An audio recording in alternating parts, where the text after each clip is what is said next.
Жастардың назарына, сен бұл өмірге дайын болып келген жоқсың, бірақ сен бәріне дайын күйде жаратылдың. Алла тағала саған 12 аманат берді. Ақша емес, бренд емес, лайк емес. 12 мүшең. Көзден бастайық, көз берді. Сен оны неге қарап жүрсің? Экранға ма? Арсыз, әлде мағынаға ма?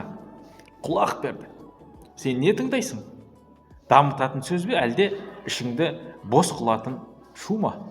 Тіл берді. Бір ауыз сөзбен білсең, адамды көтеруге де болады, бір ауыз сөзбен күйретуге де болады. Сен қайсысын таңдап жүрсің? Қол берді. Ұру үшін емес, жазу үшін, жасау үшін, біреуге тірек болу үшін. Аяқ берді. Қайда апарып жүр? Пайдасы бар жерге ме, әлде уақытты жұтатын мекенге ме? Ақыл берді. Бұл сенің компасың. Онсыз жылдамдық бар, бірақ бағыт жоқ. Ақылың болмаса қайда барарын білмейсің. Ең нәзік, ең қауіпті жұмыр жүрек берді. Жүрегіңде не бар? Кім бар? Сен де сондасың. Егер жүрегіңде Алла болса, сен ешқашан жоғалмайсың. Ал егер жүрегіңде тек нәпсі болатын болса, өз-өзіңді жоғалтып аласың. Бұл ақиқат.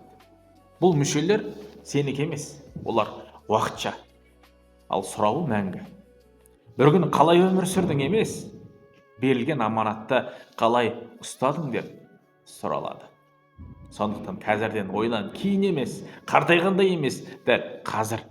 Себебі аманат бұзылған кезде емес, берілген кезде жауапкершілікке айналады. Ал енді осы жауапкершілікті сезінбей, денсаулығын құртып алған жандар болатын болса, осы бейнені жастарға жіберіп қойыңыздар. Олар да сіздер сияқты өкініп отырмасын.